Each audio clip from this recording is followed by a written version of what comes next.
नमस्कार दोस्तों, मैं हूं जिग्नेश परमार और आप सबका स्वागत करता हूं मेरे इस चैनल निवेश ज्ञान में। तो दोस्तों, आज इस वीडियो में हम बात करने वाले हैं एक NFO के बारे में, यानी कि न्यू फंड ऑफर के बारे में।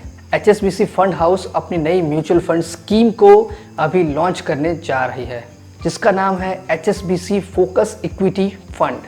तो दोस्तों, अगर आपको NFO यानी कि न्यू फंड ऑफर के बारे में नहीं पता है तो यहाँ सजेशन से मेरा NFO का वीडियो आपको मिल जाएगा, जिसे देखकर आप समझ सकते हैं कि NFO क्या होता है और उसमें इन्वेस्ट करने के क्या क्या फ़ायदे होते हैं। तो आगे बढ़ने से पहले मैं आपको एक बार याद दिला दूँ, पूरी जानकारी के लिए कृपया करके इस वीडियो को अंत तक देखें। पसंद आए तो लाइक कीजिए, कमेंट कीजिए और शेयर भी कीजिए। और अगर अभी तक आपने चैनल को सब्सक्राइब नहीं किया है तो जल्द से जल्द सब्सक्राइब कर लीजिए। तो आइए शुरू करते हैं। दोस्तों, कोरोना एक महामारी के रूप में पूरी दुनिया भर में छाया हुआ है, जिसकी वजह से बहुत सारे बिजनेस फैक्ट्रीज बंद होने की वजह से पूरी दुनिया भर के शेयर मार्केट में बहुत सारे स्टॉक में 20-25% से लेकर 40-50% तक का करेक्शन देखने को मिला है। तो ये बिल्कुल सही समय है इक्विटी और इक्विटी के रिलेटेड इंस्ट्रूमेंट में लमसम और SIP के माध्यम से इन्वेस्टमेंट करने का। तो इसी वक्त का फ़ायदा उठाने के लिए HSBC ने अपना नया फंड लॉन्च करने का फैसला किया है, जिसका नाम है HSBC फोकस इक्विटी फंड। तो आइए अब जानकारी लेते हैं HSBC फोकस इक्विटी फंड के बारे में। तो दोस्तों, सबसे पहले ऑब्जेक्टिव की बात करें तो इस स्कीम का ऑब्जेक्टिव है कि 30 कंपनीज यानी कि 30 कंपनी के अंदर इक्विटी और इक्विटी रिलेटेड इंस्ट्रूमेंट के अंदर इन्वेस्टमेंट करके long term capital gain generate करना, यह है स्कीम का ऑब्जेक्टिव। इस स्कीम का बेंचमार्क है BSE 200 इंडेक्स, यानी कि बॉम्बे स्टॉक एक्सचेंज में लिस्टेड 200 कंपनीज में से कोई भी 30 कंपनी के अंदर इसमें से इन्वेस्टमेंट हो सकता है। और है ये स्कीम कहाँ इन्वेस्ट करेगी, तो ये ओपन एंडेड इक्विटी स्कीम है जो कि 30 स्टॉक्स के अंदर इन्वेस्ट करेगी और एक मल्टी कैप स्कीम बनेगी, क्योंकि इसके अंदर लार्ज कैप, मिड कैप और स्मॉल कैप तीन प्रकार के कैपिटलाइजेशन में इन्वेस्टमेंट हो सकता है। तो अब इंस्ट्रूमेंट के वेटेज की बात करें तो इक्विटी में 65 से लेके 100% तक का वेटेज हो सकता है, जिसका रिस्क हाई है। डेट इंस्ट्रूमेंट और मनी मार्केट में 0% से लेके 35% तक इन्वेस्टमेंट हो सकता है, इसका रिस्क है लो से लेके मीडियम। और तीसरा है यूनिट इशूड बाय REIT और NVITs, जिसका एलोकेशन हो सकता है 0 से लेके 10% तक और रिस्क है मीडियम टू हाई। तो दोस्तों, अब बात करेंगे इस स्कीम की इन्वेस्टमेंट स्ट्रेटेजी के बारे में। तो फोकस स्ट्रेटेजी बनाने के लिए कन्विक्शन और कॉन्सेंट्रेशन इस स्ट्रेटेजी का इस्तेमाल होने वाला है। High conviction better quality stocks के लिए, concentration option high growth investment के लिए। तो ये दोनों को मिला के HSBC फोकस इक्विटी फंड का पोर्टफोलियो तैयार होगा। अब इन्वेस्टमेंट स्ट्रेटेजी में आगे बढ़ते हैं तो उसमें सबसे पहला है अक्रॉस मार्केट कैप्स। तो यहाँ पर जो डोमिनेंट प्लेयर्स है, डोमिनेंट स्टॉक्स है, उसको पहले प्रेफरेंस दिया जाएगा। उसके बाद में सेक्टर एग्नोस्टिक्स में जो सेक्टर्स अच्छा परफॉर्म कर सकते हैं उनको चुना जाएगा।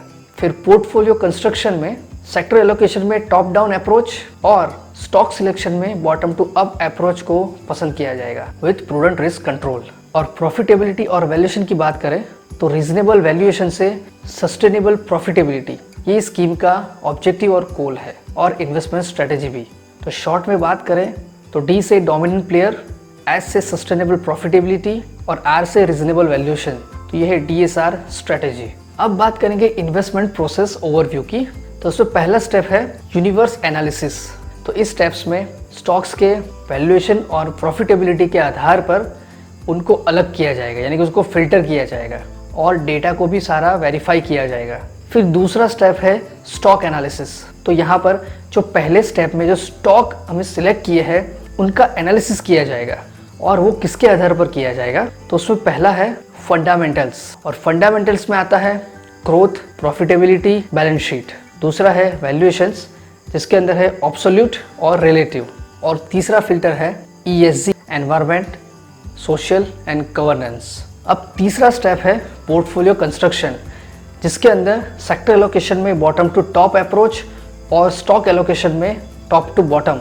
और चौथा है रिस्क मैनेजमेंट। तो रिस्क मैनेजमेंट करने के लिए कंटिन्यूस मॉनिटरिंग किया जाएगा, ऑडिट्स किए जाएंगे, कॉम्प्लायंस मॉनिटरिंग, इंटरनल कंट्रोल्स, ये सारे अलग अलग प्रकार से रिस्क को मॉनिटर किया जाएगा। तो अब बात करते हैं कुछ ऐसे सेक्टर्स के बारे में जिन पर HSBC की नज़र है पोर्टफोलियो कंस्ट्रक्शन के लिए। तो यहाँ पर उन्होंने सेक्टर सिलेक्ट किए हैं और हर सेक्टर के अंदर उन्होंने एक लीडर स्टॉक और एक लैगर स्टॉक ये दोनों पसंद किया है। तो अब इस टेबल को ध्यान से देखिए। सेक्टर में कम्युनिकेशन सर्विसेज, इसका लीडर है भारती एयरटेल और लेगार्ड है वोडाफोन आइडिया।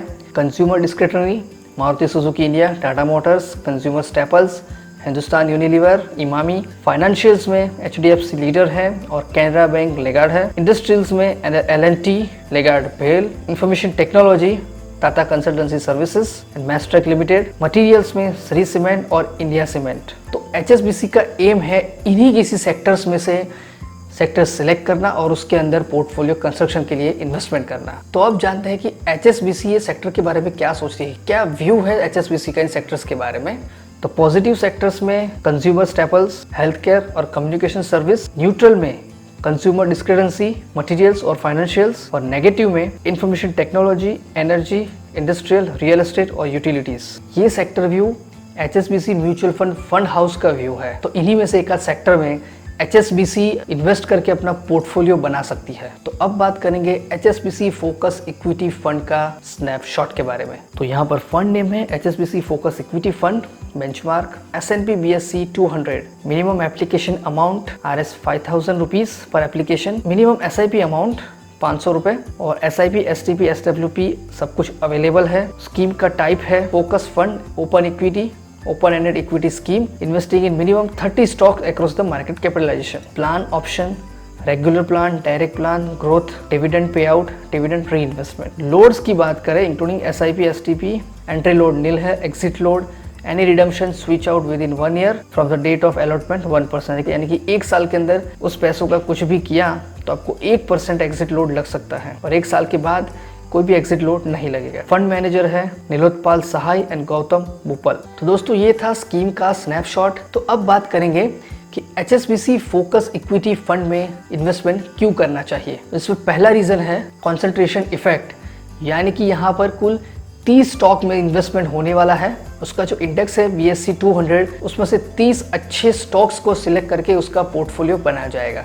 दूसरा है पोटेंशियल ग्रोथ कंपनीज, यानी कि जो कंपनी का पोटेंशियल अच्छा है, जो कंपनी ग्रोथ कर सकती है, ऐसा पोटेंशियल है, उन्हीं कंपनी के अंदर इन्वेस्टमेंट करके पोर्टफोलियो बना सकता है। तीसरा है हाई कन्विक्शन इन्वेस्टमेंट, यानी कि जो क्वालिटी स्टॉक्स है उसी के अंदर इस स्कीम में अंदर इन्वेस्टमेंट करके इसका पोर्टफोलियो बनाया जाएगा। अगर स्कीम में हाई क्वालिटी स्टॉक्स है तो उसका रिजल्ट बहुत ही अच्छा मिलेगा। और चौथा है multi cap market agnostic strategy, यानी कि इस स्कीम के अंदर करीब 30 स्टॉक में इन्वेस्टमेंट होने वाला है, लेकिन ये किसी भी सेक्टर में मल्टी कैप स्ट्रेटेजी से इन्वेस्टमेंट करेगी, यानी कि वो 30 कंपनी के अंदर लार्ज, मिड, स्मॉल सभी प्रकार के स्टॉक में इन्वेस्टमेंट होने वाला है और इस प्रकार से मल्टी कैप पोर्टफोलियो बन सकता है। कैटेगरी फोकस इक्विटी की ही होगी लेकिन पोर्टफोलियो मल्टी कैप बनेगा। दोस्तों ये थी जानकारी HSBC फोकस इक्विटी फंड के बारे में। उसके स्नैपशॉट देखा, उसकी इन्वेस्टमेंट स्ट्रेटेजी आपको बताई और उसके अंदर इन्वेस्टमेंट क्यों करना चाहिए ये भी मैंने आपको बताया। इसका NFO पीरियड है